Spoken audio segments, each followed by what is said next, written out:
ஓம் சாந்தி.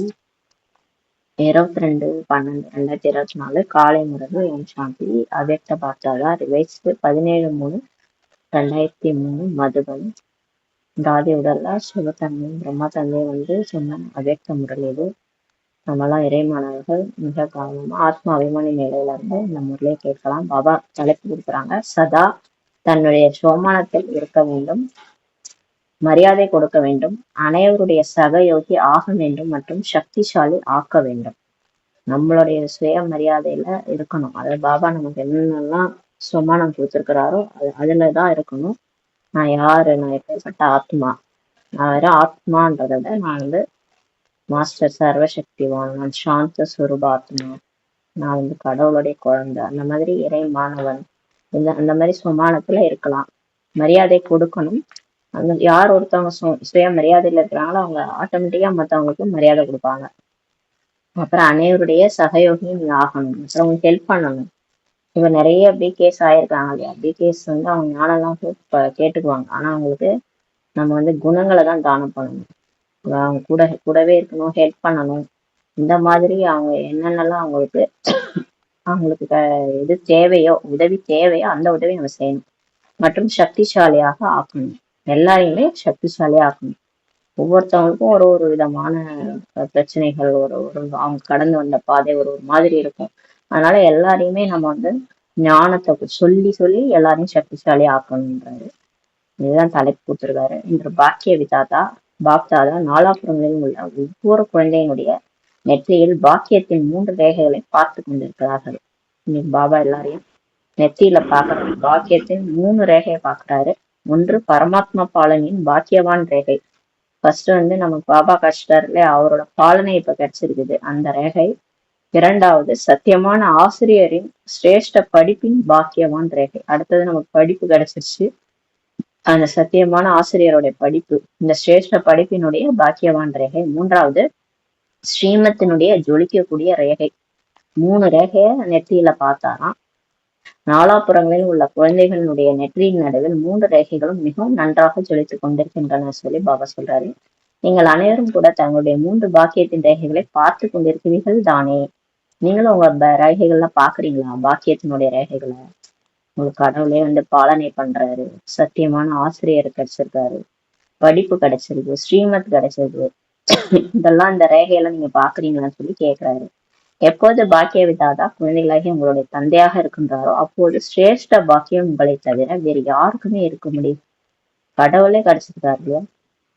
பாக்கிய விதாதா பாக்கியத்தை வழங்கும் வள்ளலே உங்களுக்கு கிடைச்சிருக்கும் போது சிரேஷ்ட பாக்கியம்ன்றது உலகத்திலே உங்களை தவிர வேற யாருக்கு இருக்க முடியுன்றாரு. உலகத்துல அநேக கோடிக்கணக்கான ஆத்மாக்கள் இருக்கிறாங்க.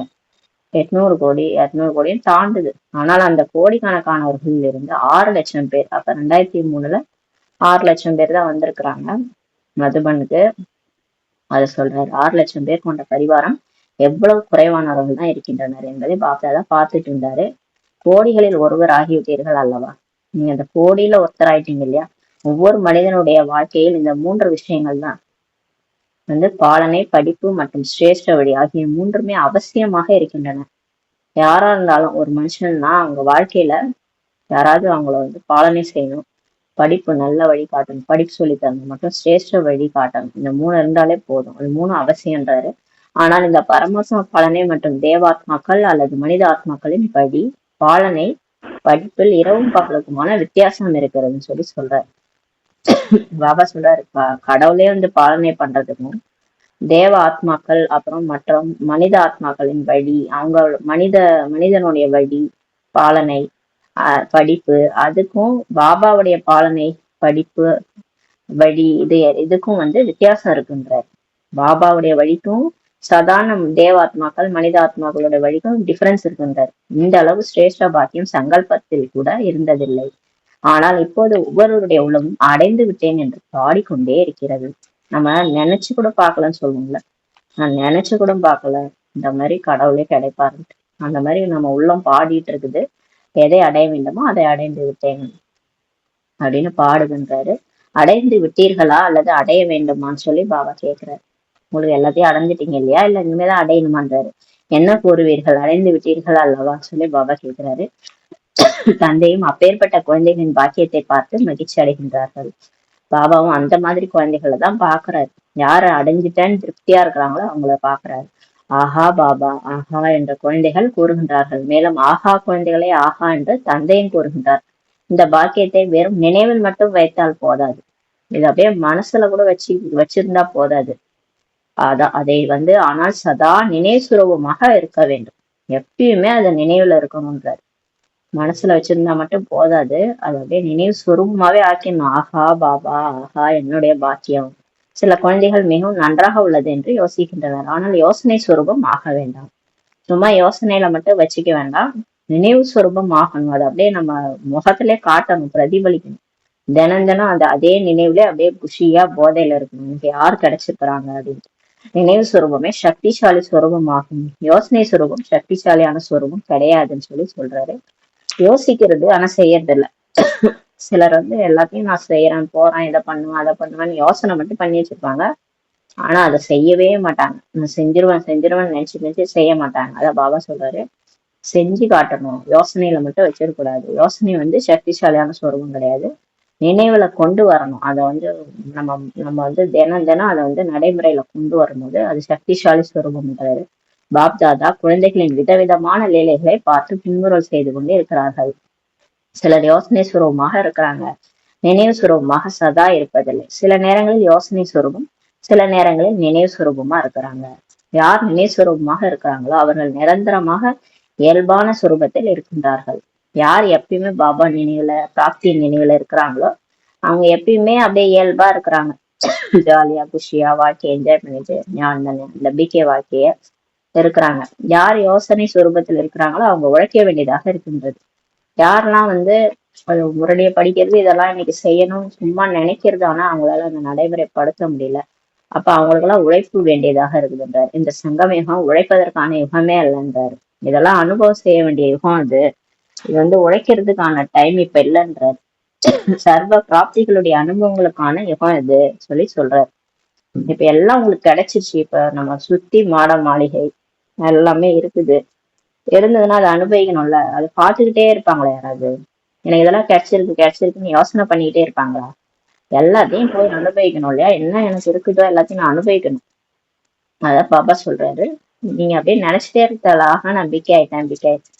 எல்லாமே உங்களுக்கு கிடைச்சிருச்சு இல்லையா? கடவுள் கிடைச்சிட்டாரு, கடவுளுடைய குணங்கள் கிடைச்சிருச்சு, ஞானம் கிடைச்சிருச்சு, சக்தி கிடைச்சிருச்சு. உலகத்துல யாருக்கும் கிடைக்காது, எனக்கு கிடைச்சிருச்சு. அந்த அனுபவங்களை செய்யறதுக்கான யுகம் இது. குஷியா இருக்க வேண்டிய யுகம்ன்றாரு. 63 பிறவிகளாக தான் நீங்க உழைச்சீங்க இல்லையா? 63 பிறவியா நீங்க கடவுளை தேடினீங்க, உழைச்சிங்க, கோயிலா ஏறி இறங்குனீங்க. என்ன கிடைச்சது? ஒண்ணும் கிடைக்கல. போனோம் வந்தோம் அவ்வளவுதான். மற்றபடி வாழ்க்கையில நிம்மதி இல்லை. ஆனா இப்ப உங்களுக்கு எல்லாமே கிடைக்குது இல்லையா? ஆனால் இப்போது உழைப்பிற்கான பலனை பெறுவதற்கான யுகம்னு பாபா சொல்றாரு. அந்த உழைப்பு செஞ்சீங்களே, அந்த உழைப்புக்கான பலனை பெறக்கூடிய யுகம், அதாவது சமயமாகும் சொல்றாரு. தேக உணர்வு நினைவில் இருப்பதற்கு என்ன உழைப்பு செய்தீர்கள்? இப்ப தேக உணர்வுல வர்றதுக்கு நீங்க என்ன உழைப்பு செஞ்சீங்க? நான் இந்த உடலோட பேரு, இந்த உடல் தான் நானு அப்படின்றதுக்கு நீங்க ஏதாவது பயிற்சி பண்ணீங்களா? நான் இந்த உடல் அப்படின்ட்டு பயிற்சி பண்ணவே இல்லை. நான் ஆத்மான்றது கூட தான் பயிற்சி பண்ண வேண்டியதா இருக்குது. அதை வாயால சொல்லிக்கிட்டு, மனசுல சொல்லிக்கிட்டு, நான் ஆத்மாதான், இந்த உடம்பு இல்லை, நான் ஆத்மாதான்ட்டு அதுக்கு பயிற்சி பண்ண வேண்டியதா இருக்கு. ஆனா உடலுக்கு ஈஸியா வந்துருச்சு இல்லையா? அது உழைப்பே செய்யணும். நான் இன்னார் இந்த உழைப்பு செய்தீர்களா நான் கேட்கிறாரு. இயற்கையாகவே இருக்கின்றது அல்லவா? இயற்கையாவே அந்த நான் உடல்ன்றது இருக்குது, நேச்சுரலா இருக்குது. தேக உணர்வானது இயல்பாக ஆகிவிட்டது அல்லவா? 63 பிறவிகளா உடம்புன்னு நினைச்சு ஈஸியா அது நான் இந்த உடல் தான்ன்றது நேச்சரா இருக்குது. அந்த அளவு உறுதியான இயல்பு ஆகிவிட்டது. அது இப்போதும் கூட சில நேரங்களில் சில குழந்தைகளை ஆத்மாபிமானி ஆக வேண்டிய சமயத்தில் தேக உணர்வானது தன் பக்கம் கவர்ச்சி செய்து விடுகின்றதுன்னு சொல்றாரு. இப்ப கூட சில குழந்தைகள் பாத்தீங்கன்னா ஆத்மாபிமானி ஆக வேண்டிய நேரம், ஆனா இப்ப கூட நிறைய பேருக்கு அந்த தேக உணர்வு தான் பிடிச்சி இழுக்குதுன்ற. தன்னையும் தேகமா பாக்குறது, மற்றவங்களையும் தேகமா பார்த்து அவங்க ஒவ்வொருத்தவங்கள்ட்டயும் ஒரு கவர்ச்சி இருக்கு இல்லையா? அவங்கள்ட்ட போய் மாட்டிக்கிறது. இவங்க அழகா இருக்கிறாங்க, இவங்க நல்லா பேசுறாங்க, இவங்க அன்பா பழகுறாங்க, சிலர்கிட்ட போய் அப்படியே மாட்டிக்கிறது. அதனால அந்த கவர்ச்சி தேக உணர்வு தான் கவர்ச்சி செய்கின்றார். நான் ஆத்மா என்று நினைக்கின்றனர். ஆனால் தேக உணர்வு அப்படி நேச்சுரலாக இருக்கின்றது. அவங்க அப்படியே வாயால சொல்லல, மனசுக்குள்ள நான் ஆத்மான்ட்டு நினைக்கிறாங்க. ஆனா தேக உணர்வு அப்படியே அவங்களுக்கு நேச்சுரலா தான் இருக்குன்றாரு. அதனால அடிக்கடி விரும்பாமலே நினைக்காமலே தேக உணர்வில் வந்து விடுகின்றனர். அவங்களுக்கும் பிடிக்கல. பிகே ஆனாலும் சரி, பாபா தான் ஃபர்ஸ்ட் பாடமே ஆத்மான்னு சொல்லிட்டாரு, நான் ஆத்மான்ட்டு. இருந்தாலும் அவங்களுக்கும் ஆத்மா உணர்வை தான் வரணும்னு பயிற்சி பண்றாங்க, மனசுக்குள்ளேயும் சொல்லிக்கிறாங்க. ஆனாலும் அவங்களுக்கு தேக உணர்வு நேச்சுரலா வந்து நினைக்காமலே வந்துருதுன்றாரு. இப்போது இந்த மறுபிறவியில் ஆத்ம அபிமானி, அதாவது தேக அபிமானி ஸ்திதி கூட அவ்வாறே இயற்கையாக இயல்பாக இருக்க வேண்டும் பாபா சொல்றார். ஆனா இப்ப நீங்க மறுஜென்மம் எடுத்துட்டீங்களா, இப்ப அவங்களுக்கு இந்த தேக அபிமானி, அதாவது ஆத்மான்ற உணர்வு வந்து இயல்பா இருக்கணும் சொல்லி பாபா சொல்றாரு. அந்த உணர்வுக்கு வந்துருங்க எல்லாரும்ன்றாரு. நான் ஆத்மா என்ற கடின உழைப்பு செய்யக்கூடாது. எந்த ஒரு குழந்தை பிறந்தாலும் அதற்கு கொஞ்சம் விவரம் தெரிந்த பிறகு அதற்கு நீங்கள் யார், யாருடையவர் என்ற அறிமுகம் கொடுக்கின்றார்கள். அது போன்றே எப்போது பிராமண பிறவி எடுத்து விட்டீர்களோ அப்போது பிராமண குழந்தைகளாகிய உங்களுக்கு பிறப்பெடுத்த உடனே என்ன அறிமுகம் கிடைத்தது? இப்ப சின்ன குழந்தை பிறந்தோடனே கொஞ்சம் பெருசானோடனே அந்த பேரு எல்லாம் சொல்லுவாங்க, நீங்க பேர் இதான், அவங்க அப்பா அம்மா இதான். அது மாதிரி நம்ம பிகே ஆனதும் நமக்கு என்ன சொன்னாங்க? ஃபர்ஸ்ட் சொன்னதே ஆத்மான்ற பாடம் தான். அததான் உறுதியாக்கப்பட்டது அல்லவா, நீங்க ஆத்மா, நீங்க இந்த உடல் இல்ல, அததான் ஃபர்ஸ்ட் பாடம். எனவே இந்த முதல் அறிமுகம் இயற்கையானதாக இயல்பானதாக ஆகிடணும்னு சொல்லி சொல்றாரு. இது இயல்பா என்னதான் முதல் பாடம், இதான் கடைசி பாடம். அதுக்குதான் இவ்வளவு பயிற்சியை நம்ம செய்யணும். இயல்பாக இருப்பது இயற்கையாகவும் நிரந்தரமாகவும் இருக்கிறது. நினைவு செய்ய வேண்டியது இருக்காது. எப்ப ஒரு நேச்சர்ன்னு பாத்தீங்கன்னா, என்னுடைய இயல்பே இதான் அப்படின்னு சொல்லுவாங்க. அது வந்து நேச்சுரலா நிரந்தரமா அவங்கள்ட்ட இருக்கும். நினைவு செய்ய வேண்டியதெல்லாம் இருக்காதுன்றாரு. நான் இதான் அப்படின்ட்டு எல்லாம் நம்ம நினைக்க வேண்டியது, பயிற்சி பண்ண வேண்டியதெல்லாம் இருக்காது. ஏன்னா அது இயற்கையாவே அப்படிதான் அப்படின்ற மாதிரி இருக்கும். அவ்வாறு இப்போது சமயத்தின் அனுசாரம் ஒவ்வொரு பிராமண குழந்தையினுடைய ஆத்ம அபிமானி நிலை நேச்சுரலாக ஆகணும்னு சொல்லி சொல்றாரு. இப்ப டைம் நெருங்குது இல்லையா, அதனால இப்ப ஒவ்வொரு பிகேவும் இயல்பாவே ஆத்ம உணர்வுல இருக்கணும்ன்றாரு. நான் இந்த உடல்ன்றது மறந்து போயிடணும். நேற்று சொன்னார்ல, உலகத்தையே நீங்க மறந்துடணும், உடலையும் மறந்துடணும். அந்த மாதிரி நான் அந்த உடல், உலகம் எல்லாத்தையும் மறந்துட்டு நான் ஆத்மா நெற்றி பூர்வத்துல ஜொலிச்சுட்டு இருக்கிறேன்றது அந்த இயல்பா வந்துடணும். நீங்க பயிற்சி எல்லாம் பண்ணக்கூடாது, வாயால சொல்லக்கூடாது, மனசுக்குள்ளேயே நாத்துமா அப்படிலாம் சொல்லக்கூடாது. தானாவே உங்களுக்கு வந்து நான் புள்ளி, நான் வந்து ஒரு ஸ்டார் தான், நான் இந்த உடல்ல இயக்கிட்டு இருக்கிறேன், நான் ஒரு சக்தி, நான் சிவசக்தி, அந்த உணர்வு வந்து வந்துடணும்ன்றாரு. போக போக சில குழந்தைகள் செய்திருக்கின்றார்கள், சிந்திக்க வேண்டியதில்லை, நினைவு சுரூபமாகவே இருக்கிறாங்க. சில குழந்தைகள் பயிற்சி பண்ணியிருக்கிறாங்க, அவங்களுக்கு சிந்திக்க கூட தேவையில்லை, தானாவே அவங்களுக்கு அந்த சொரூபம் வந்துருது. இந்த சில படத்துல எல்லாம் காட்டுவாங்கல்ல, பழைய பிறவியோட ஞாபகம் எல்லாம் வரும், நான் தான் அது அப்படின்ட்டு அந்த பழைய ஜென்ம ஞாபகம் எல்லாம் வந்துடும். ஒரு இடத்துக்கு போனாலே அந்த பழைய ஜென்ம ஞாபகம் அவங்களுக்கு வந்துடும். அந்த மாதிரி இப்ப வந்து சிலர் பயிற்சி எல்லாம் பண்ணி பண்ணி நல்லாவே அவங்களுக்கு நான் தான் அது, நான் தான் வந்து அந்த சிவசக்தியே நான் தான் அப்படின்ற மாதிரி அவங்களாம் நினைவு சுரூபமாவே ஆயிட்டாங்கன்றாரு. இப்போது நிரந்தரமாக மற்றும் இயல்பாக நினைவு சுரூபமாக ஆகியே தீர வேண்டும் சொல்லி சொல்றாரு. இப்போ நீங்க அது அந்த உணர்வை வந்து அப்பப்ப போயிடுது இல்லை. சில டைம் பாத்தீங்கன்னா தேக உணர்வு, சில டைம் எப்பயும் போல எல்லாரும் கூடயும் கதை பேசிக்கிட்டு அப்படி இப்படி ஓடுது. சில டைம் பார்த்தா நாத்துமா அப்படியே வந்து 1 மணி நேரம் பயிற்சி பண்ண வேண்டியது, யோகா பண்ண வேண்டியது. இப்ப அப்படி இப்படிமா தானே இருக்குது. அதான் பாபா சொல்றாரு, இப்போது நிரந்தரமாக மற்றும் இயல்பாக நினைவு சுரூபமாக ஆகியே தீரணும். இப்ப ஒரு நாள் முழுதுமே நான் ஆத்மான்ற உணர்வு ஆட்டோமேட்டிக்கா எல்லாருக்கும் இருக்கணும். அது இயல்பாகவே இருக்கணும். அந்த நினைவு சுரூபமா நீங்க ஆகிடணும்னு சொல்றாரு. நஷ்ட மோகா நினைவு சுரூபம் என்ற இந்த சிறிய தேர்வே அனைத்து பிராமணர்களுக்கும் இறுதியான கடைசி தேர்வாக இருக்கு. இதுதான் நம்மளுடைய டெஸ்ட் பேப்பர், கடைசி டெஸ்ட் பேப்பர். அதோடைய ஆன்சரே இதுதான், நஷ்டமோகா நினைவு சுரூபம். ஆன்சரையும் லீக் பண்ணிட்டாரு, கொஸ்டினையும் சொல்லிட்டாரு. கடைசியே நம்ம வந்து இறக்கும் போது இதுதான் வந்து ஆன்சர். அது நமக்கு டெஸ்ட் பேப்பர், கடைசி டெஸ்ட் பேப்பர். இந்த உடலை விட்டு ஆத்மா வெளியே போறது கடைசி டெஸ்ட் பேப்பர். அது வரைக்கும் சின்ன சின்ன டெஸ்ட் பேப்பர்லாம் வரும். அந்த ஒரு மாயாவா நமக்கு, நம்ம கிட்ட என்னென்ன இருக்குது, நம்மகிட்ட காமம், கோபம், பற்று, ஆசை, அகங்காரம், அதை குறித்த டெஸ்ட் பேப்பரே வந்துகிட்டே இருக்கும். நம்ம அதுல தோல்வி அடையிறோமோ வெற்றி அடையிறோமோ ஒண்ணு நம்ம அடைஞ்சிட்டே இருப்போம். கடைசி டெஸ்ட் பேப்பர் அந்த 8 சேர்ந்து வரும், 8 டெஸ்ட் பேப்பர் வாழ்க்கையில வரும். கடைசியில வந்து உங்களுக்கு எல்லாமே சேர்ந்து இழுக்கும். ஒரு பக்கம் பூமி, ஒரு பக்கம் வந்து உறவினர்கள், ஒரு பக்கம் தேக உணர்வு, 5 விகாரம், ஒரு பக்கம் வந்து 5 தத்துவம், எல்லாம் நம்மளை பிடிச்சி இருக்கும். ஏன்னா நம்ம 63 பிறவி அதோடய வாழ்ந்தோம் இல்லையா, அதனால புத்தி அது பக்கம் போய் போய் மாட்டோம். அப்ப அதுல இருந்து நம்ம வெளியே வந்து ஆத்ம உணர்வுல வந்து பாபா நினைவு சரீரத்தை விடுறது. அதுதான் நஷ்ட மோகா, அது பற்றை வென்ற நினைவு சுரூபமா பாபா நினைவுல ஆத்மா உடலை விட்டு வெளியே போறது. இதுதான் வந்து டெஸ்ட் பேப்பர், இதான் ஆன்சர்.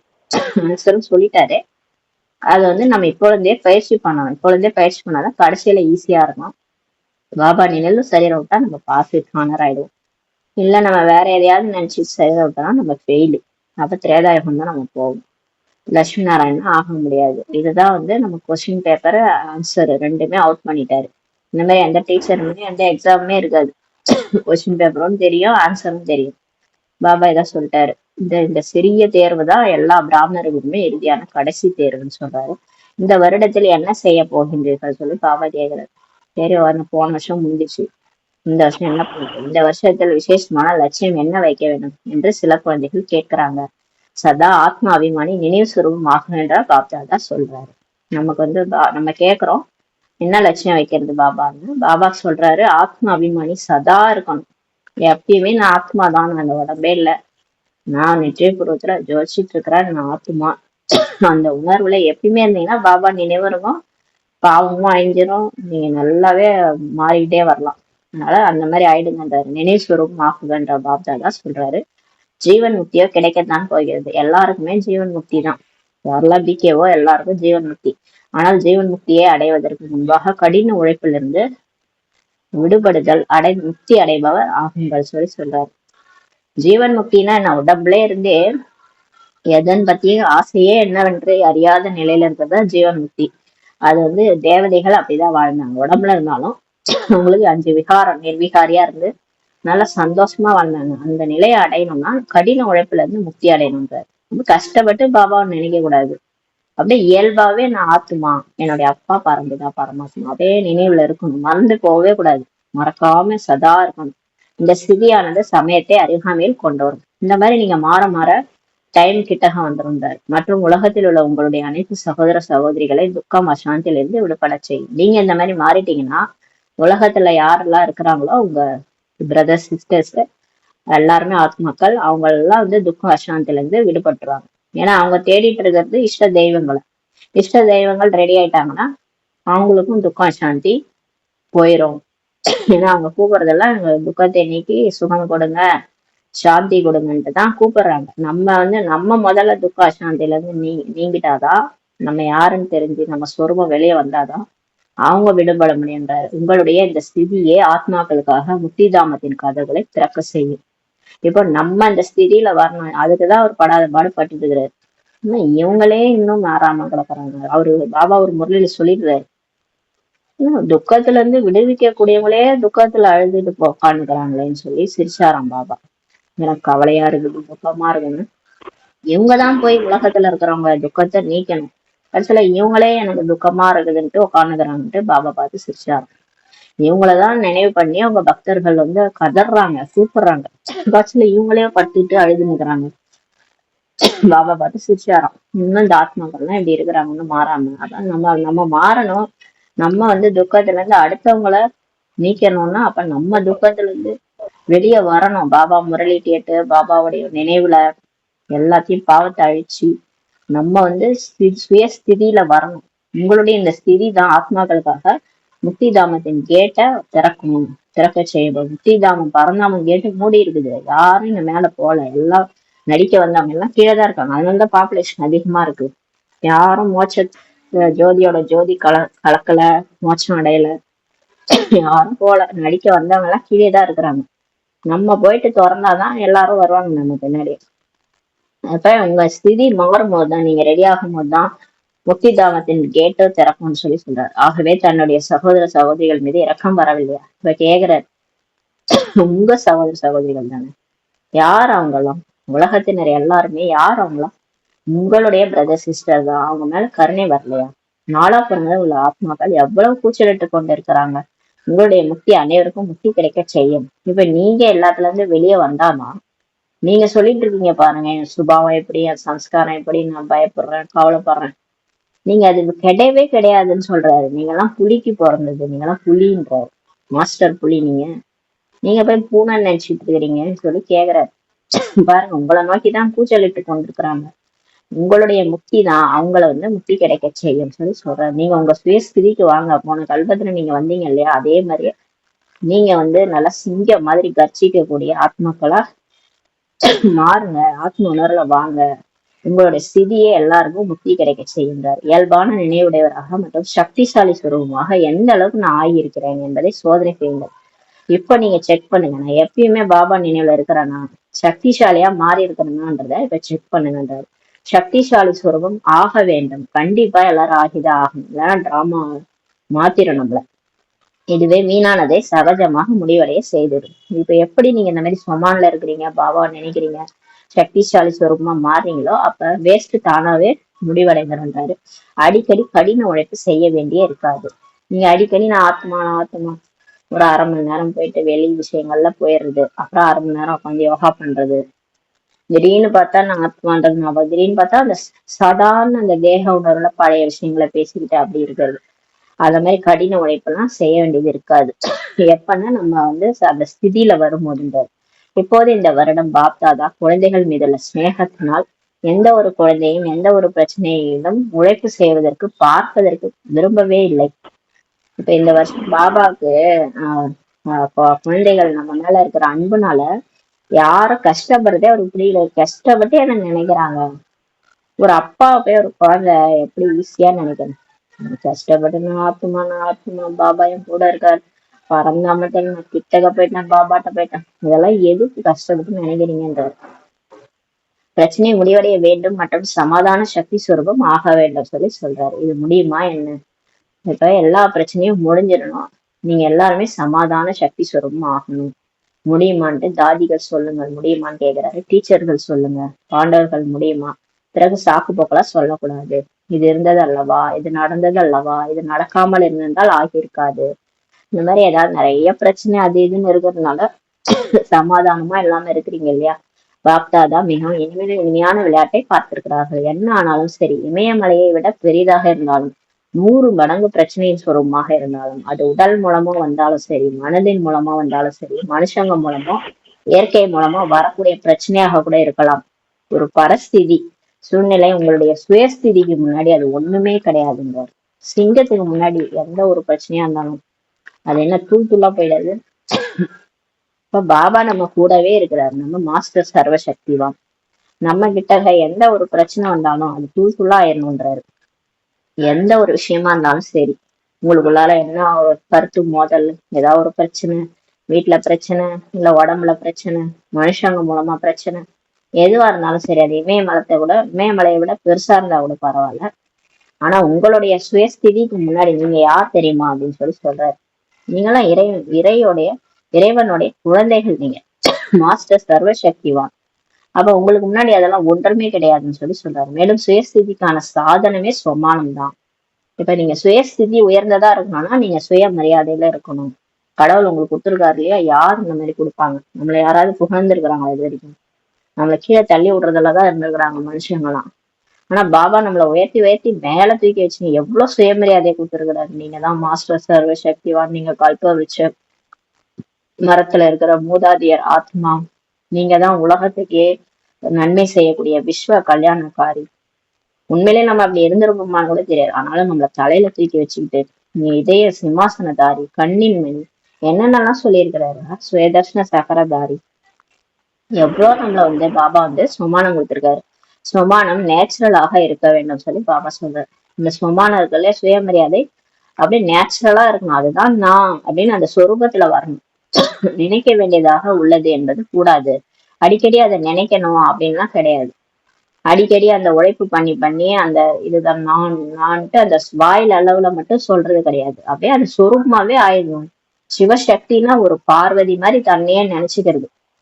அந்த படத்துல எல்லாம் காட்டுறாங்கல்ல, நான் தான் அது அந்த கங்காவா மாறி இருக்கிற சந்திரமுகி அப்படி சொல்லுவாங்கல்ல, அந்த மாதிரி அதுவாவே மாறிடணும். அதான் பாபா சொல்றாரு. அதாவது சும்மா வாயால சொல்லி அந்த மாதிரி சொல்லக்கூடாது. பக்தியில சொல்ற மாதிரி, ஸ்லோகன் சொல்ற மாதிரி சொல்லக்கூடாது. நான் பார்வதி அப்படின்னா அந்த பார்வதியாவே நீங்க மாறி அது மாதிரியாவே நீங்க மாறிடணும். நான் சிவனுடைய பார்வதி தான், அவர் என்ன தேடி எனக்காக பாடம் எடுத்துட்டு இருக்காரு, அந்த மாதிரி இருக்கணும். உழைக்க கூடாதுன்றாரு.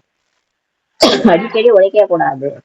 இல்லை இல்லை, நான் சுயதர்ஷன சக்கரதாரி, நான் கண்ணின் மணி, நான் இதய சிம்மாதாரி, நான் சுயதர்ஷன சக்கரதாரி, நான் கண்ணின் மணி, நான் இதய சிம்மாசனதாரி, அதுவாகத்தான் இருக்கின்றேன். வேறு யாராவது அப்படி ஆக வேண்டுமா என்ன? பாபா கேக்குறாரு. நீங்க தானே அது, வேற யாராவது அப்படி ஆவாங்களான்னு சொல்லி கேக்குறாரு. கல்பத்திற்கு முன்பு யார் ஆகியிருந்தார்கள்? வேறு யாராவது ஆகியிருந்தார்களா? அல்லது நீங்கள் தான் ஆகியிருந்தீர்களான்னு சொல்லி கேக்குறாரு. போன கல்பம் யார் அந்த மாதிரி ஆயிருந்தாங்க? இந்த சுமானெல்லாம் யார் பயிற்சி பண்ணாங்க? யார் அந்த மாதிரி ஆயிருந்தாங்க? நீங்க தானே ஆகியிருந்தீங்க அப்படின்னு சொல்றாரு. நீங்கள் தான் ஆகியிருந்தீர்கள். ஏன்னா அவரு நமக்கு தானே வந்து கடவுள் பாடம் எடுக்கிறாரு. நீங்களே பாருங்க, உலகத்துல இவ்வளவு பேர் இருக்காங்க, யாராவது இந்த புக்கை படிக்கிறாங்களா? இல்ல யாராவது வந்து பாபா சொல்றது கேக்குறாங்க? நம்ம தான் சென்டருக்கு போறோம், நம்ம தான் பாபா சொல்றது கேக்குறோம், நமக்கு தான் பிடிக்குது பாபா சொல்றது. அப்ப நம்மளதானே சொல்லிட்டு இருக்கிறாரு. இத வந்து முதல்ல நம்ம எடுத்துக்கணும். நான் தான் அது, என்னதான் கடவுள் இவ்வளவு உலகத்துல யாருக்கும் இது முன்னாடியே துக்கம் வரல, யாரும் கடவுளை தேடல. நம்ம தான் தேடணும், நம்ம தான் துக்கத்துல இருந்தோம், நமக்கு தான் கடவுள் கிடைச்சாரு, நம்மளதான் பாபா மாத்திட்டு இருக்கிறாரு.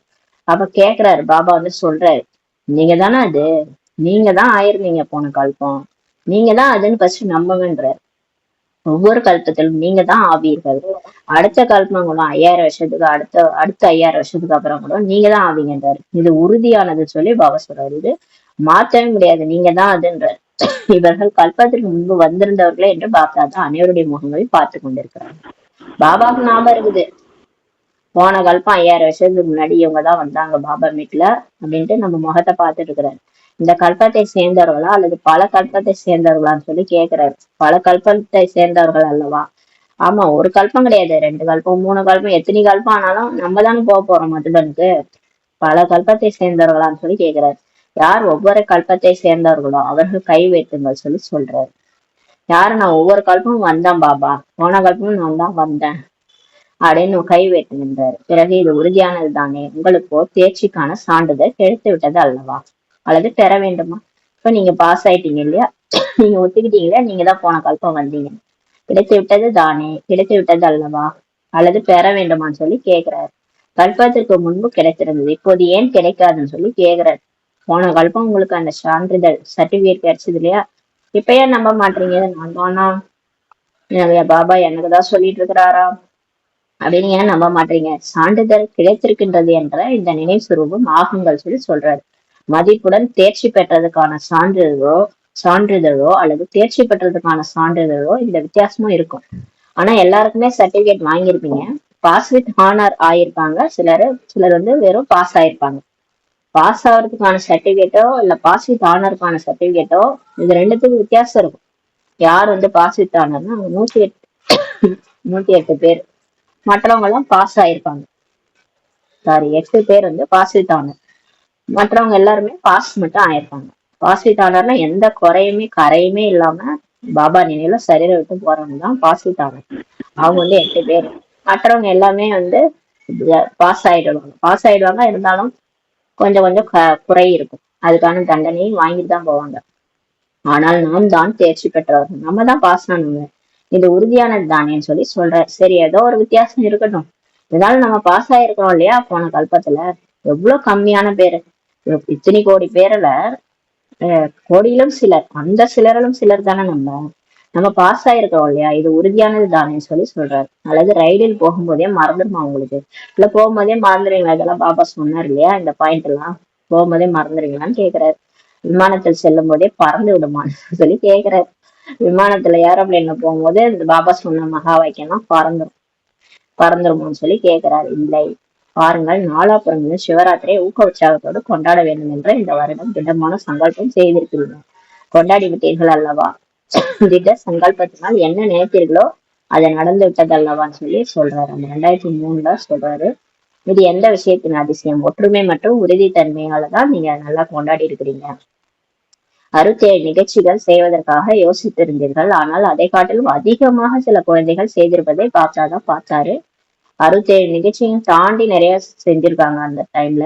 இது சக்தி சுரூபத்தின் அடையாளமாகும், ஊக்க உற்சாகத்தின் நடைமுறை நிரூபணமாகும் சொல்லி சொல்றாரு. தானாகவே நாலாபுறங்களிலும் செய்து விட்டீர்கள் அல்லவா? அப்ப நல்லா ஊக்க உற்சாகத்தோட நல்லா சேவை பண்ணிட்டாங்க. இது போன்ற அனைவரும் இணைந்து ஒருவருக்கு ஒருவர் தைரியத்தை அதிகரித்து இப்போது சமயத்தை அருகாமையில் கொண்டு வந்தே ஆக வேண்டும். இப்ப நீங்க எல்லாரும் ஒன்னா இருந்து ஒற்றுமையா இருந்து தைரியத்தை அதிகரிச்சு டைமை வந்து சீக்கிரம் கொண்டு வாங்கன்றாரு. கொண்டு வந்தே ஆகணும்ன்றாரு என்ற இந்த சங்கல்பம் இப்ப செய்யுங்கள். ஆத்மாக்களுக்கு முக்தி அளிக்க வேண்டும். இப்ப எல்லாம் நம்ம ரெடியானாதான். உலகத்துல எல்லாம் கதறிட்டு இருக்கிறாங்க கஷ்டத்துல. நம்மளாவது ஏதோ கொஞ்சம் பாபா நம்ம கூட இருக்கிறாரு, கஷ்டம் வந்தாலும் அவரு சரி பண்ணிடுறாரு. அவங்களுக்கு எல்லாம் யாருமே கிடையாது, அனாதையா இருக்கிறாங்க. மனிதர்களை நம்பினாலும் அவங்களும் கைவிட்டுறாங்க. அவ்வளவு கஷ்டத்துல துடிச்சிட்டு இருக்கிறாங்க நம்ம பக்தர்கள் மற்ற ஆத்மாக்கள்.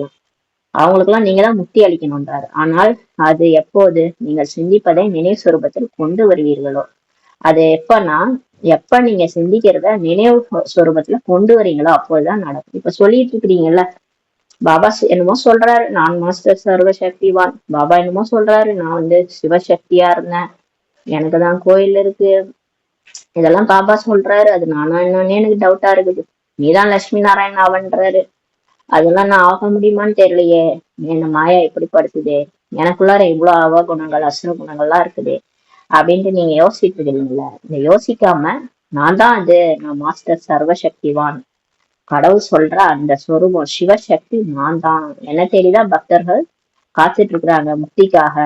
இந்த நினைவு சொரூபத்துல எப்ப நீங்க கொண்டு வருவீங்களோ அப்போதுதான் அது நடக்கும்னு சொல்லி சொல்றாரு.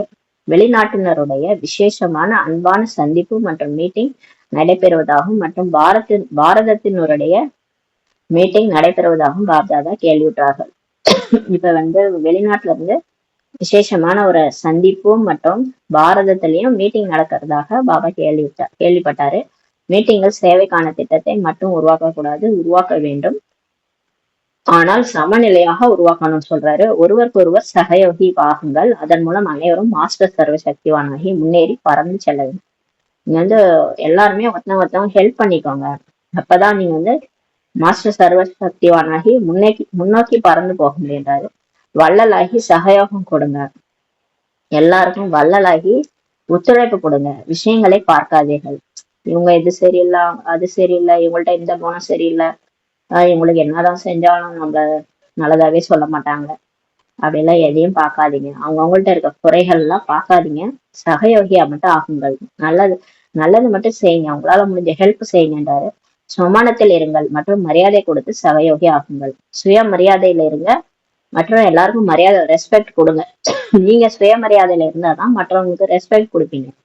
நான் சிவசக்தி, நான் வந்து மாஸ்டர் சர்வசக்திவான், நான் மாஸ்டர் அமைதி கடல், நான் சுக கடல், நான் ஆசீர்வாதம் கொடுப்பேன் ஆசீர்வாதம் எடுப்பேன், இந்த மாதிரி சொமானத்துல நம்ம இருக்கும் போதுதான் எல்லாருக்கும் நம்ம ரெஸ்பெக்ட் கொடுப்போம். பாவம் அவங்களும் அவங்களுடைய இதை நடிச்சிட்டு இருக்காங்க, அவங்க பாட்டு நடிச்சிட்டு இருக்காங்க, அவங்களுடைய பதவிக்கு அவங்க முயற்சி பண்ணிட்டு இருக்காங்க, நம்ம ஏன் அவங்கள குறை சொல்லணும், அவங்கள்ட்ட 1008 குறைய இருந்துட்டு போட்டோம், இருந்தாலும் மரியாதை கொடுங்க, யாரா இருந்தாலும் அவங்க மரியாதை கொடுங்கன்றாரு. கொடுத்து சகயோகி ஆகுங்கள், எல்லாருக்கும் ஹெல்ப் பண்ணுங்க. ஏனென்றால் எந்த ஒரு ஆத்மாவுக்கும் ஒருவேளை நீங்கள் உள்ளத்தால் மரியாதை கொடுக்கின்றீர்கள் என்றால் இது மிக மிக பெரிய புண்ணியமாகும் சொல்றாரு. ஏன்னா யாருக்கா இருந்தாலும் நீங்க உள்ளத்தால ரெஸ்பெக்ட் கொடுக்குறீங்கன்னா அது பெரிய புண்ணியம்ன்றார். ஏனென்றால் பலவீனமான ஆத்மாவை ஊக்க உற்சாகத்தில் கொண்டு வந்திருக்கின்றீர்கள் என்றால் அது எவ்வளவு பெரிய புண்ணியம். கீழே விழுந்திருப்பவர்களை தள்ளிவிடக் கூடாது, அரவணைக்க வேண்டும் சொல்லி பாபா சொல்றாரு. பாபா என்ன சொல்றாரு, பலவீனமா ஏற்கனவே இருக்கிறாங்க, அவங்க ஏதோ வந்து பிகேவா தான் ஆயிருக்கிறாங்க, பலவீனமா இருக்கிறாங்க, அந்த பலவீனமான ஆத்மாவை கூட நீங்க ஊக்க உற்சாகத்துல கொண்டு வரீங்க இல்லையா, அது பெரிய புண்ணியம்ன்றாரு. கீழே விழறாங்கன்னா அவங்கள வந்து ஒதுக்கி வைக்கிறது, தள்ளி வைக்கிறது, அந்த மாதிரி இன்னும் கொஞ்சம் தள்ளி விடக்கூடாது, அரவணைக்கணும். அதாவது வெளியில அரவணைக்க கூடாது, அரவணைக்குன்னா போய் கட்டி பிடிச்சிடாதீங்க, கட்டி பிடிக்க கூடாது, அந்த மாதிரி கிடையாது. அவங்களையும் வந்து பேசி அவங்களையும் வந்து அவங்க கூட அவங்கள எல்லாத்துலயும் ஈர்த்து விடணும், சேவையில முன்னிறுத்தணும், அவங்கள வந்து அப்படியே எல்லாத்தையும் பண்ண வச்சு அவங்களையும் மாத்தணும். அரவணைப்பது என்றால் தந்தைக்கு சமமாக ஆக்குவதுன்னு சொல்லி சொல்றாரு. பாபாவுக்கு சமமா அவங்களையும் ஆக்கணும், சகயோகம் கொடுப்பது ஆகும், அவங்களுக்கும் ஒத்துழைப்பு கொடுப்பதுன்னு சொல்றாரு. இந்த வருடம் என்னென்ன செய்ய வேண்டும் என்று கேட்டீர்கள் இல்லையா, மரியாதை கொடுக்க வேண்டும் மற்றும் சமானத்தில் இருக்க வேண்டும், அவ்வளவுதான் சொல்லி சொல்றாரு. இப்ப அடுத்த வருஷம் நமக்கு பாபா கொடுத்துட்டாரு டாஸ்க்கு, நீங்க சுயமரியாதையில இருங்க, மற்றவங்க மரியாதை கொடுங்க அப்படின்னு சொல்லி சொல்றாரு. அவ்வளவுதான். சக்திசாலி ஆகி சக்திசாலி ஆக்க வேண்டும், நீங்களும் சக்திசாலி ஆகணும், மற்றவங்களையும் சக்திசாலியா ஆக்கணும். இந்த சின்ன சின்ன விஷயங்கள்லாம் போகக்கூடாது, வீணான விஷயங்கள் செல்லக்கூடாது. இந்த வீணான விஷயங்கள்ன்றது மாயா, இந்த மாயால போயிட்டு நமக்குள்ளார பிரச்சனையே வந்துட்டு சேவையில டிசர்வீஸ் ஆகுது, அந்த மாதிரி ஆகக்கூடாது, ஒற்றுமையா இருக்கணும்.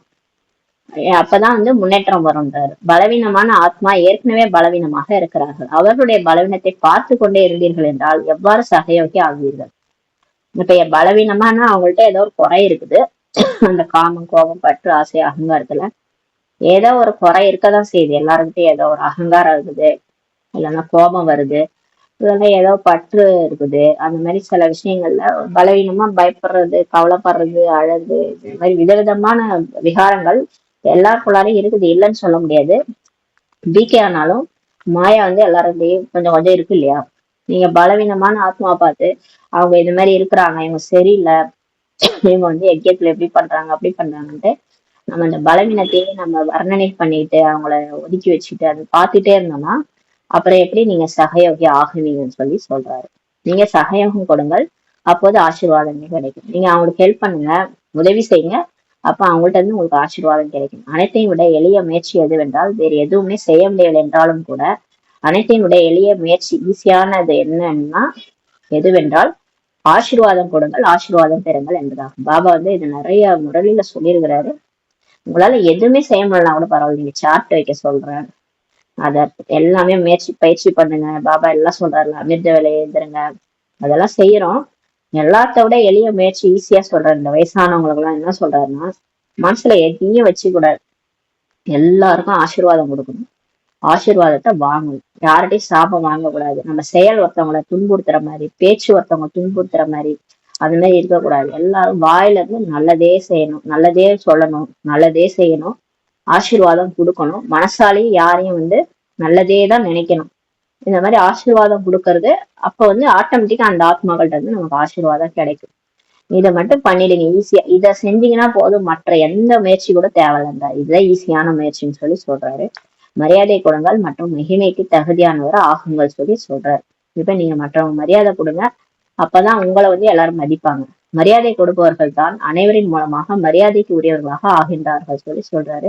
மேலும் எந்த அளவு இப்போது மரியாதைக்கு உரியவர்களாக ஆகுவீர்களோ அந்த அளவே ராஜ்ய அதிகாரியாக மற்றும் பூஜைக்குரிய ஆத்மாவாக நீங்க அங்க ஆகுவீங்கன்னு சொல்றாரு.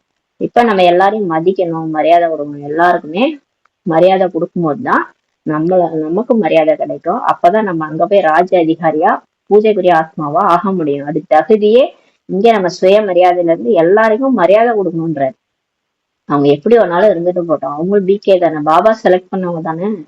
பாபா வெளியில உள்ள நான் பிகேஸ்க்கே நம்ம மரியாதை தான் கொடுக்கணும். நீங்க பிகேன்றவங்க பாபா செலக்ட் பண்ணுவாங்க, பாபா வந்து செலக்ட் பண்ணி கூட்டு வந்திருக்கிறாரு. அவங்கள்ட்ட போய் உங்களுக்கு என்ன மரியாதை குறைவா நடந்துக்கிறது, அவங்கள்ட்ட போய் கோச்சிக்கிறது, அதெல்லாம் ஏன் பண்றது? அதனால பாபா சொல்றாரு, நீங்க செல்ஃப் ரெஸ்பெக்ட்ல இருந்து மத்தவங்களுக்கு ரெஸ்பெக்ட் கொடுங்கன்றாரு. அப்ப ஆட்டோமேட்டிக்கா நீங்க உயர்ந்துருவீங்கன்னு சொல்லி சொல்றாரு. கொடுத்து கொண்டே செல்லுங்கள், பெற வேண்டும் என்பது கூடாது. யாரா இருந்தாலும் கொடுங்க, கொடுக்குறவங்க தான் தேவதை ஆக முடியும். வாங்கணும்னு நினைக்கவே கூடாது, எதுவா இருந்தாலும் சரி வாங்கணும்னு ஆசைப்படாதீங்க, கொடுக்கணும், நான் கொடுத்தாதான் நான் தேவதை, அதனால கொடுத்து கொண்டே போங்க. பெற்றுக்கொண்டு பிறகு கொடுப்பது என்பது வியாபாரிகளின் வேலையாகும், வாங்கிட்டு அப்புறமா கொடுக்கறது வியாபாரியோட வேலை. நீங்களும் வள்ளலின் குழந்தைகள், நம்மளாம் யாரு, சிவபாபாவுடைய குழந்தைகள், அவரே வள்ளல், மாஸ்டர் வள்ளல். நம்மலாம் நமக்கெல்லாம் நிறைஞ்சிட்டே இருக்கும் பண்டாரம், நம்ம யாருக்குன்னா எது வேணாலும் கொடுக்கலாம்.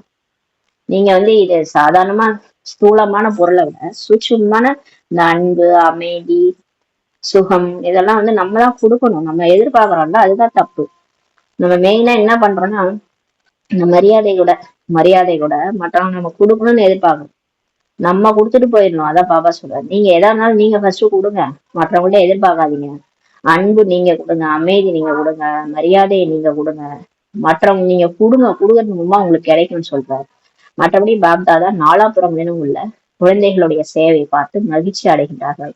இப்ப பாபா எல்லாருடைய சேவையும் பாக்குறாரு, குழந்தைகள் எவ்வளவு அற்புதமா சேவை செய்யறாங்கன்னு மகிழ்ச்சி அடைகிறாரு.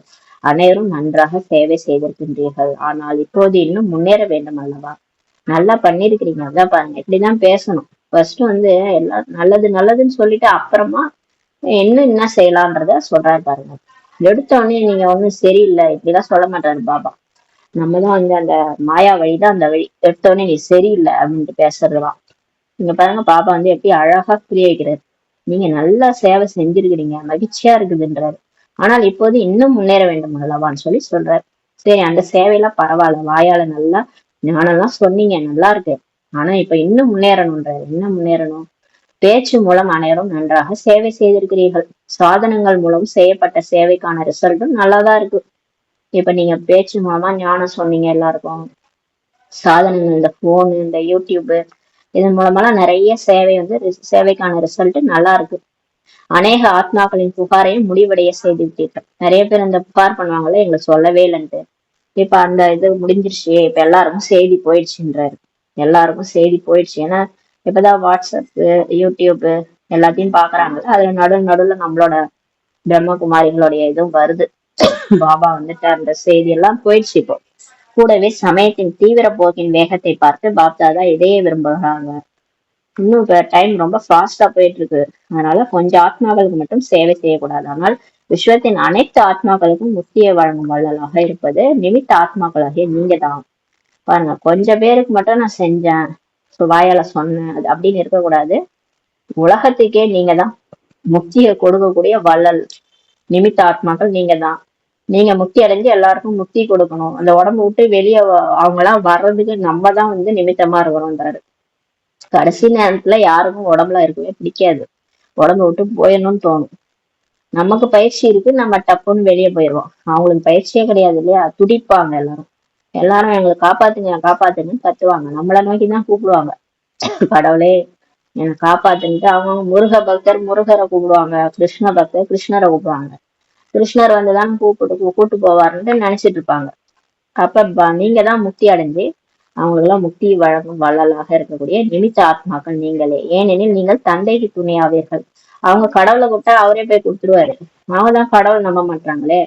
உலகத்தினர் கடவுள் வந்து நம்ப மாட்டாங்க, ஒரு புள்ளியா இருக்கிறார் சொன்னா ஏத்துக்க மாட்டாங்க. கிருஷ்ணர் தான் கடவுள்ன்றாங்க. அப்ப கிருஷ்ணரே முன்னாடி போனாதான் அவங்க ஒத்துக்குவாங்க. இப்ப நம்ம அவருக்கு துணையா இருந்து நம்ம முக்தி அடைஞ்சு அவங்களுக்கு முக்தி அளிக்கிற சேவையை செய்யணுன்றாரு. நீங்க தான் துணையனா, எனக்கு உங்களைதான் நான் கருவியா செலக்ட் பண்ணிருக்கேன்றாரு. எனவே சமயத்தின் வேகத்தின் அனுசாரம் இப்போது ஒரே நேரத்தில் 3 சேவைகளும் இணைந்தே செய்ய வேண்டும் சொல்றாரு. இப்ப எப்படி சேவை செய்யணும்னா, வெறும் வாயால மட்டும் ஞானம் சொல்லக்கூடாது. ஒரே டைம்ல 3 சேவை இணைந்து செய்யணும். என்னன்னா, பேச்சு, 2வது சுய சக்திசாலி ஸ்திதி, மற்றும் 3வது சிரேஷ்ட ஆன்மீக அதிர்வலைகள். பேசிட்டு இருக்கும் போதே உங்கள்ட்ட இந்த ஆன்மீக வைப்ரேஷன்ஸ் போகணும். நீங்க எப்பேற்பட்ட ஆளு, உங்களுடைய அந்த சுமானத்துல இருந்து நீங்க பேசணும். அதே மாதிரி ஆத்ம உணர்வுல இருந்து உங்கள்ட்ட இருந்து அந்த அதிர்வலைகள் நீங்க பேசும்போதே மற்றவங்களுக்கு ரீச் ஆகணும். சுய சக்திசாலி ஸ்திதி இருக்கணும். இந்த 3 ஒண்ணு சேர்ந்து நீங்க சேவை செய்யும் போது அதுல வெற்றி கிடைக்கின்றது. எங்கு வேண்டுமானாலும் சேவை செய்யுங்க, அங்கே அப்படிப்பட்ட ஆன்மீக அதிர்வலைகளை பரப்புங்கள். இப்ப நீங்க எங்க வேணாலும் போங்க. இனிமேதான் ஜானகி தாதியெல்லாம் லண்டன் போயிட்டு அங்கங்க போயிடலாம் இந்த மாதிரி சக்திசாலியா இருந்து இந்த வைப்ரேஷன் மூலமா தான் சேவையே முடிச்சாங்க அந்த காலத்துல தாதிகள்லாம். இப்ப நீங்க அந்த மாதிரி ஆகுங்கன்னு நம்ம சொல்றாரு.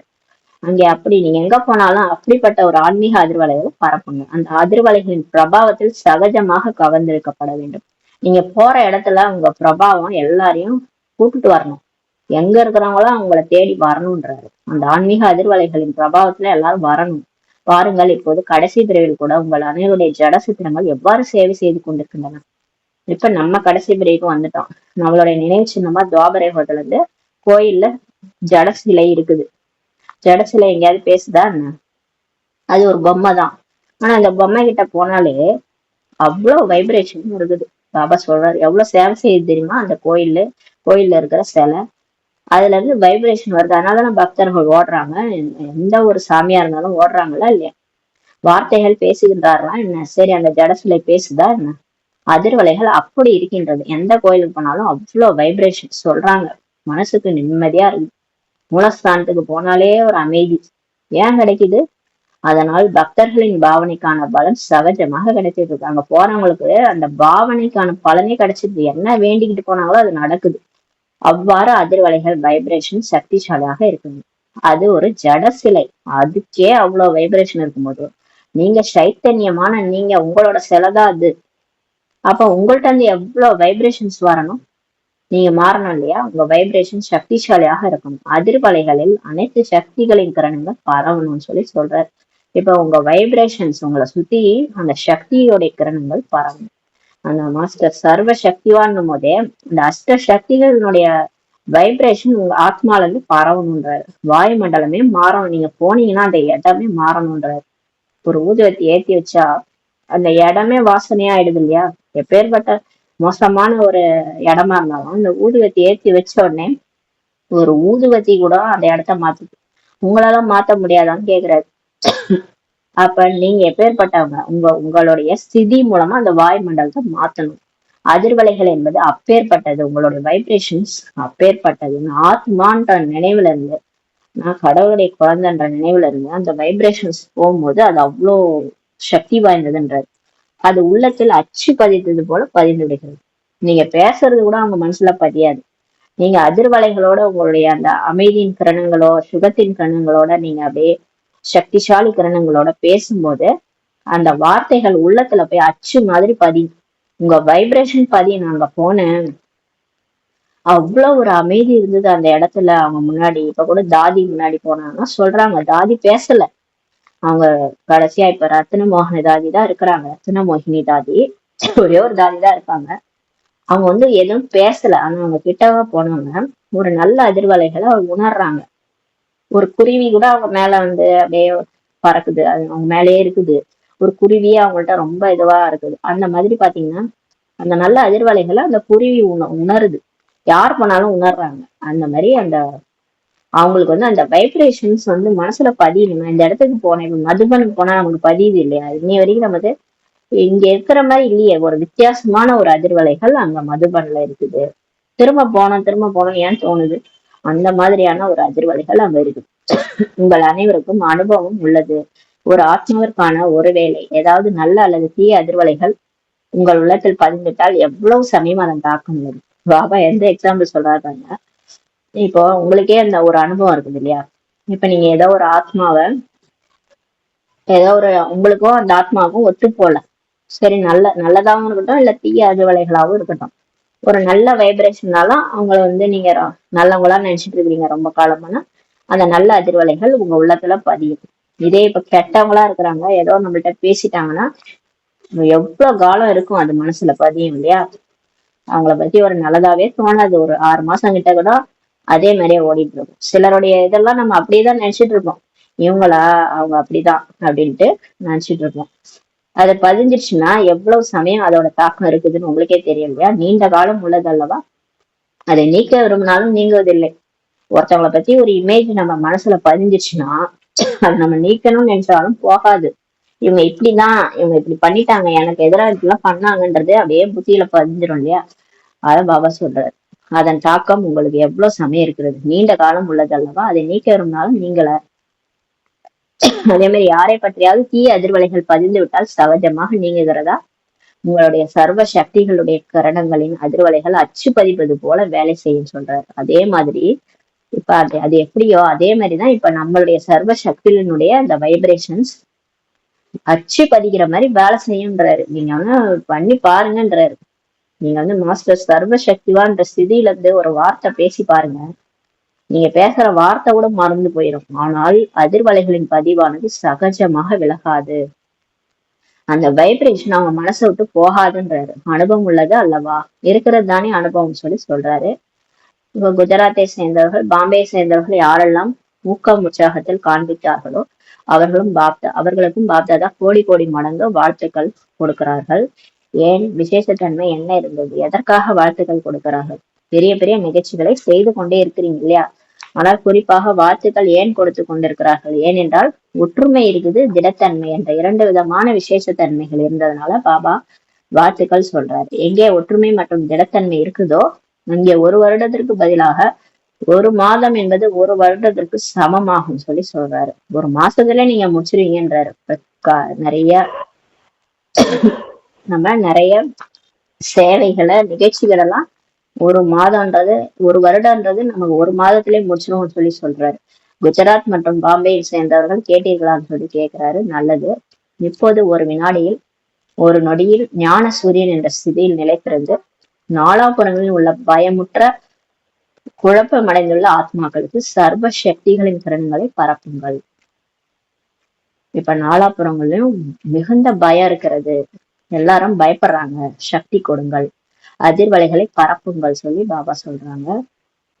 நாலாபுறங்களில் உள்ள மிக சிரேஷ்ட பாக்கியவன். கோடியில் ஒரு சில விசேஷ ஆத்மாக்களுக்கு சதா சொமானத்தில் இருக்கக்கூடிய, மரியாதை கொடுக்கக்கூடிய, சேவை செய்யக்கூடிய குழந்தைகளுக்கு, சதா நினைவு சுரூபம் மற்றும் சக்தி சுரூப ஆத்மாக்களுக்கு, சதா ஆடாத அசையாத ஸ்திதி என்ற ஆசனத்தில் நிலைத்திருக்கும் சர்வ சக்தி சுரூபமான குழந்தைகளுக்கு பாப்தாதாவின் அன்பு நினைவுகள் மற்றும் நமஸ்காரம். வரதானம். சுமானம் என்ற ஆசனத்தில் நிலைத்திருந்து ஒவ்வொரு சூழ்நிலையும் கடந்து செல்லக்கூடிய சதா வெற்றியாளர் ஆகுக. பாபா சொல்றாங்க, சுயமரியாதை என்ற சீட்ல நிலைச்சிருந்து, நீங்க முரளியுமே அதே மாதிரி சொல்லியிருக்காரு. சுயமரியாதை என்ற சீட்ல நிலைச்சிருந்து ஒவ்வொரு சூழ்நிலையும் கடந்து செல்லக்கூடிய, இப்ப இனிமே வர சூழ்நிலைகள்லாம் அப்படிதான் இருக்கும். ஆனாலும் நம்ம அந்த சுமான என்ற சீட்ல உட்காந்துட்டீங்கன்னா உங்களுக்கு ஈஸியா இருக்கும், ஈஸியா கடந்து போயிடலான்றாரு.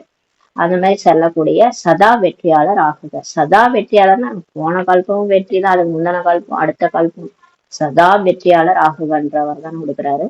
நான் வெற்றி ரத்தினம், மாஸ்டர் சர்வ சக்திவான் என்ற சதா தன்னுடைய இந்த சுமானம் என்ற ஆசனத்தில் நிலைத்திருங்கள். எப்பயுமே இந்த பாபாவே சுமானம் எடுத்து கொடுக்குறாரு பாருங்க. நான் வெற்றி ரத்தினம், நான் தான் வெற்றி அடைஞ்சேன், வேற யாரும் வெற்றி அடைவாங்க, நான் தான் பாபாவுடைய குழந்தையா செலக்ட் ஆயிருக்கிறேன், என்னதான் பாபா வெற்றி ரத்தனம் சொல்லியிருக்காரு. நான் தான் வெற்றி ரத்தினம், மாஸ்டர் சர்வ சக்திவான், நான் புலிக்கு பிறந்த மாஸ்டர் புலி, நான் குட்டி புலி, நான் என்னை நோக்கி மாயா என்ன செய்ய முடியும், என் கூட பாபாவே இருக்கிறாரு என்று சதா தன்னுடைய இந்த சுமானத்துல சுய மரியாதை என்ற ஆசனத்துல நிலைத்திருங்கள். எவ்வாறு சீட்டு இருக்குமோ அவ்வாறு தான் லட்சணம் வரும். இப்ப ஒரு பெரிய அரியாசனத்துல உட்காரோம்னா இப்ப உட்காரவங்க பார்க்க எப்படி இருப்பாங்க, அப்படியே ராஜா மாதிரி இருப்பாங்க இல்லையா, அது மாதிரிதான் உங்க லட்சணம் கூட வரும்ன்ற. நீங்க எந்த சீட்ல உட்காந்துருக்கீங்களோ உங்க முகமும் அப்படிதான் இருக்குங்க. அப்ப நீங்களா ஒரு சீட்டு செலக்ட் பண்ணிக்கோங்க, அந்த சீட்ல உட்காருங்க. எந்த ஒரு சூழ்நிலை முன்னால் வந்தாலும் நொடியில் தன்னுடைய இந்த ஆசனத்தில் நிலைத்திடுங்க. எப்பேற்பட்ட சூழ்நிலை வரட்டும், அதான் நீங்க சொன்னார்ல, இமயமலை மாறி வந்தாலும், பிரச்சனை வந்தாலும், மனுஷங்களால வந்தாலும், இயற்கையினால வந்தாலும், எதால வந்தாலும் நீங்க அந்த சீட்ல உட்காருங்க. தன்னுடைய சீட்ல ஆசனத்துல நிலைத்து விடுங்கள். நான் யார் தெரியுமா அப்படின்ட்டு நினைச்சாலே போதும். ஆசனத்தில் இருப்பவர்களுடைய கட்டளை தான் ஏற்றுக்கொள்ளப்படுகிறது. இப்ப யாரு அரியாசனத்துல உட்காராங்களோ அவங்க சொல்றதுதான் எல்லாரும் கேட்பாங்க இல்லையா. இப்ப ராஜா உட்கார்ந்து இருக்கிறாருன்னா அவங்க சொல்றதுதான் அந்த பிரஜைகள் அங்க இருக்கிறவங்க எல்லாம் யாரெங்கேன்னு சொன்னா போதும், ஓடியாந்து என்ன சொல்றாரோ சரி கேட்பாங்க. அது மாதிரி நீங்க உங்க சீட்ல உட்கார்ந்து இருக்கும் போது உங்க சொல்லதான் இந்த எல்லாமே, இந்த உடல் கேட்கும், மனசு புத்தி எல்லாமே கேட்கும். கட்டளையே ஏற்றுக்கொள்ளப்படுகிறது. ஆசனத்தில் இருந்தீர்கள் என்றால் வெற்றியாளர் ஆகிவிடுவீர்கள். நீங்க சுமான்ல உட்காந்துட்டீங்கன்னா நீங்க தான் வெற்றியாளர், நீங்க இறங்கிட்டீங்கன்னா மாயா வெற்றியாளர் ஆயிடும். அப்ப மாயா ஜெயிச்சிடும். அதனால நீங்க சீட்ல உட்காந்தீங்கன்னா நீங்க தான் வெற்றியாளர். சங்கமேகமே சதா வெற்றியாளர் ஆகுவதற்கான யுகமாகும். இந்த சங்கமேகர்களே இது எப்பயுமே வெற்றியாளர் ஆகிறதுக்கான யுகம் தான் இது. இதுல தோல்வியே கிடையாது. சங்கமேகத்துல தோல்வி அடைஞ்சதோ சரித்திரமே கிடையாது. ஏன்னா கூடவே பாபா இருக்கிறாரு, அப்புறம் எப்படி தோல்வி வரும். இந்த யுகத்திற்கு வரதானமே இருக்கிறதுன்றாரு. எனவே வரதானியாகி வெற்றியாளர் ஆகுங்கள். இப்ப நீங்க வரதானி, நீங்க வரதானத்தை ஏத்துக்கிட்டு மற்றவங்களுக்கும் வரதானத்தை கொடுங்க. வரதானியாகி வெற்றியாளர் ஆகுங்கள்ன்ற வரதானம் கொடுக்குறாரு. இன்னைக்கு நமக்கு சதா வெற்றியாளர் ஆகுங்கன்ற வரதானம் பாபா தலை மேல வச்சு கொடுத்துட்டாரு. நம்ம தான் போன கல்பத்துல வெற்றி அடைஞ்சோம். என்ன மாயா வந்தாலும் நம்ம அதை வெற்றி அடைஞ்சு போயிட்டோம் போன கல்பத்துல. அதே மாதிரிதான் இந்த கல்பமும் நம்ம வெற்றியாளர், சதா வெற்றியாளர் ஆகுங்கிற வரதானம் கொடுத்துட்டாரு. இது எனக்கே பாபா கொடுத்துருக்காரு. நான் சுமானன்ற சீட்ல உட்காந்து என்னுடைய கட்டளை தான் எல்லாரும் ஏற்பாங்க. அப்ப நான் மாயா கூட நான் வெற்றி அடைவேன், நான் தான் சதா வெற்றியாளர்ன்ற வரதானத்தை இப்ப நம்ம ஏத்துக்கலாம். ஸ்லோகன்: அனைத்து பற்றுகள் மீதும் வெற்றி அடைபவர்களே சிவசக்தி பாண்டவ சேனை ஆவார்கள். யார் எல்லா பற்றுன்றது நிறைய சூட்சுமமா இருக்குது, நிறைய பற்றுகள் இருக்குது. தேகத்தின் மீது பற்று, தேக உறவுகள் மீது பற்று, அப்புறம் இந்த உறவினர்கள் மட்டும் கிடையாது, அந்த நிறைய நம்ம பொருட்கள், அப்புறம் அந்த வீடு வாசல் அதன் மேல பற்று. சிலருக்கு எனக்கு மரியாதை கொடுக்கணும், என்னதான் மதிக்கணும், அந்த மாதிரியான பற்றுலாம் கூட இருக்கும். அந்த சூட்சுமமான பற்று, அந்த மாதிரி பெயர் புகழ் மரியாதை இந்த மாதிரி பற்றுகள் எல்லாமே இருக்கு. பற்றுன்னா அப்படியே வெளிப்படையா நம்ம பற்று சொல்லிடுறோம், ஆனா பற்றுன்னா அவ்வளவு பற்று உள்ளார ஒளிஞ்சிருக்குது. இதெல்லாம் சூட்சுமமா நம்ம நீக்கணும். இந்த மாதிரி எல்லா பற்றையும் எனக்கு எதுலலாம் எனக்கு பற்று இருக்குது. பிகேஸ்க்கு இந்த உடலை எல்லாத்தையும் விட்டாங்க. உடல், உறவினர்கள், வீடு வாசல் எது மேலேயும் ஆசை இல்லை. ஒரு பாபான்னு போயிட்டாங்க. இருந்தாலும் இந்த யாராவது நம்மள வந்து மதிக்கல, திட்டுறாங்க, ஒரு மாதிரி அவமரியாதை பண்றாங்கன்னா அதுல முகம் ஒரு மாதிரி ஆயிடுது. எல்லாருக்கும் அது ஒரு மாதிரி ஆயிடுது, கஷ்டம் வந்துருது, கவலையாயிடுறாங்க, துக்கமாயிடுறாங்க. என்னை மதிக்கவே இல்லை, என்னை கூப்பிடவே இல்லை. இது மாதிரி சின்ன சின்ன அந்த பற்றுக்கள்லாம் இருக்குது. அந்த பெயர், புகழ், மரியாதை எல்லாம் அது மேல பற்று இருக்குது. இதெல்லாம் கண்டுபிடிச்சு எனக்கு எதுல வீக் பாயிண்ட் இருக்குன்ட்டு அதை கண்டுபிடிச்சு அதெல்லாம் நீக்கணும். அதன் மீது யாரெல்லாம் வெற்றி அடைகிறாங்களோ அவங்கதான் சிவசக்தி பாண்டவ சேனை ஆவார்கள் சொல்லி பாபா சொல்றாங்க. ஓம் சாந்தி. நன்றி பாபா. நன்றி.